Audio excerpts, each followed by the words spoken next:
Supreme court ಆದೇಶದ ಎಫೆಕ್ಟ್ನಿಂದ ಕೊಲೆ ಆರೋಪಿಗಳಾದಂಥ ದರ್ಶನ್ ಮತ್ತು ಪವಿತ್ರ ಗೌಡ ಕುಟುಂಬಕ್ಕೂ ತಟ್ಟಿದೆ.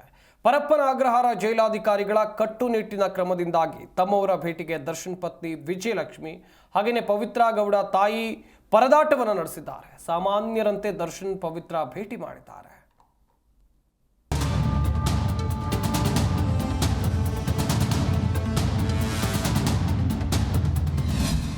ಸಾಮಾನ್ಯರಂತೆ ದರ್ಶನ್ ಭೇಟಿ ಮಾಡಿದ ಪತ್ನಿ ವಿಜಯಲಕ್ಷ್ಮಿ, ಪವಿತ್ರ ಭೇಟಿಗೆ ಕಾದು ಸುಸ್ತಾದ ತಾಯಿ ಭಾಗ್ಯಮ್ಮ ಕಡೆಗೂ ಭೇಟಿ.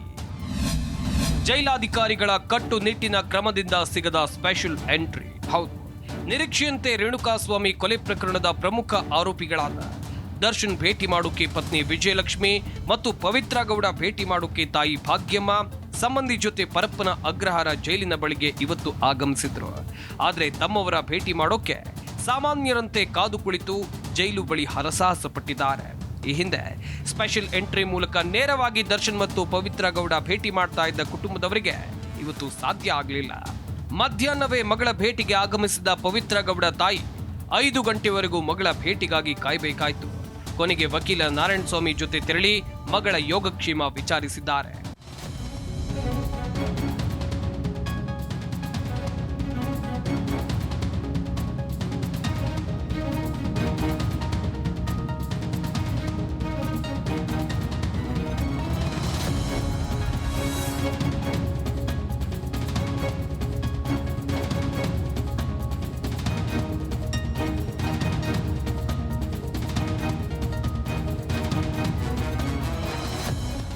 ಇನ್ನು ದರ್ಶನ್ ಪತ್ನಿ ವಿಜಯಲಕ್ಷ್ಮಿ ಸಹ ಪತಿ ಭೇಟಿಗೆ ಕಾದು ಸಾಮಾನ್ಯರಂತೆ ಎಂಟ್ರಿ ಪಡೆದು ಸಾಮಾನ್ಯರಲ್ಲಿ ಸಾಮಾನ್ಯರಂತೆ ಪತಿ ದರ್ಶನ್ರನ್ನ ಭೇಟಿ ಮಾಡಿ ಹಣ್ಣು ಕೊಟ್ಟಿದ್ದಾರೆ.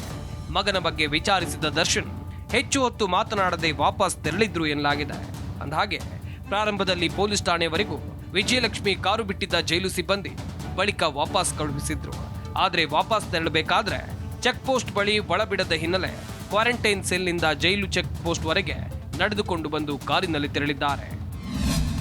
ದರ್ಶನ್ ಬಳ್ಳಾರಿ ಶಿಫ್ಟ್ ವಿಚಾರಣೆ ಆಗಸ್ಟ್ 23ಕ್ಕೆ ಮುಂದೂಡಿಕೆ. ಇನ್ನು ಕೊಲೆ ಪ್ರಕರಣದ 2ನೇ ಆರೋಪಿ ನಟ ದರ್ಶನ್ರನ್ನ ಪರಪ್ಪನ ಅಗ್ರಹಾರದಿಂದ ಬಳ್ಳಾರಿ ಜೈಲಿಗೆ ಶಿಫ್ಟ್ ಮಾಡುವ ವಿಚಾರ ಸಂಬಂಧ CCH 64ರಲ್ಲಿ ವಿಚಾರಣೆ ನಡೆಸಿ ಆಗಸ್ಟ್ 23ಕ್ಕೆ ವಿಚಾರಣೆಯನ್ನ ಮುಂದೂಡಿದೆ. ವಿಚಾರಣೆ ನಡೆಸಿದ ನ್ಯಾಯಾಧೀಶರು ದರ್ಶನ್ ಪರ ವಕೀಲರಿಗೆ ಆಕ್ಷೇಪಣೆ ಸಲ್ಲಿಸೋಕೆ ಅವಕಾಶ ನೀಡಿ ಮುಂದಿನ 23ಕ್ಕೆ ವಿಚಾರಣೆಯನ್ನ ಮುಂದೂಡಿದ್ರು. ಇನ್ನು ಸರ್ಕಾರಿ ಪರ ವಕೀಲರು ಹಾಜರಾಗಿ ಕೊಲೆ ಕೇಸ್ನಲ್ಲಿ ಜಾಮೀನು ಸಿಗುವ ಹಿಂದೆ ದರ್ಶನ್ ಸೇರಿದಂತೆ ಇತರ ಆರೋಪಿಗಳು ಯಾವ ಜೈಲಿನಲ್ಲಿದ್ರು ಅಲ್ಲಿಗೆ ಶಿಫ್ಟ್ ಮಾಡಬೇಕು ಅಂತ ಅರ್ಜಿಯನ್ನು ಸಲ್ಲಿಸಿದ್ರು. ಆದರೆ ಜಾಮೀನು ರದ್ದಾದ ದಿನವೇ ದರ್ಶನ್ ಪರ ವಕೀಲರು ಒಂದ್ ವೇಳೆ ಬಳ್ಳಾರಿಗೆ ಶಿಫ್ಟ್ ಮಾಡೋದಾದ್ರೆ ನಮ್ಮ ವಾದವನ್ನ ಆಲಿಸಬೇಕು ಅಂತ ಮನವಿಯನ್ನ ಮಾಡಿಕೊಂಡ್ರು. ಈ ಹಿನ್ನೆಲೆಯಲ್ಲಿ ದರ್ಶನ್ ಪರ ವಕೀಲರಿಗೆ ಅವಕಾಶವನ್ನು ನೀಡಲಾಗಿದೆ. ಮುಂದಿನ ವಿಚಾರಣೆ ವೇಳೆ ದರ್ಶನ್ ಬೆಂಗಳೂರಿನ ಪರಪ್ಪನ ಅಗ್ರಹಾರ ಜೈಲು ಅಥವಾ ಬಳ್ಳಾರಿ ಜೈಲ ಅನ್ನೋದು ತೀರ್ಮಾನ ಆಗೋ ಸಾಧ್ಯತೆ ಇದೆ. ಒಟ್ನಲ್ಲಿ ಪರಪ್ಪನ ಅಗ್ರಹಾರ ಜೈಲು ಅಧಿಕಾರಿಗಳು ಜೈಲು ಒಳಗೆ ಕೊಲೆ ಆರೋಪಿ ದರ್ಶನ್ ಅಂಡ್ ಗ್ಯಾಂಗ್ಗೆ ಯಾವ ರೀತಿ ನಡೆಸಿಕೊಳ್ತಾ ಇದ್ದಾರೋ ಗೊತ್ತಿಲ್ಲ. ಆದರೆ ಹೊರಗಡೆ ಜೈಲಿನ ನಿಯಮದಂತೆ ಜೈಲು ವಾಸಿಗಳ ಭೇಟಿಗೆ ಅವಕಾಶ ಮಾಡಿಕೊಟ್ಟಿದ್ದಾರೆ. Murthy C, Zee Kannada news, Anekal.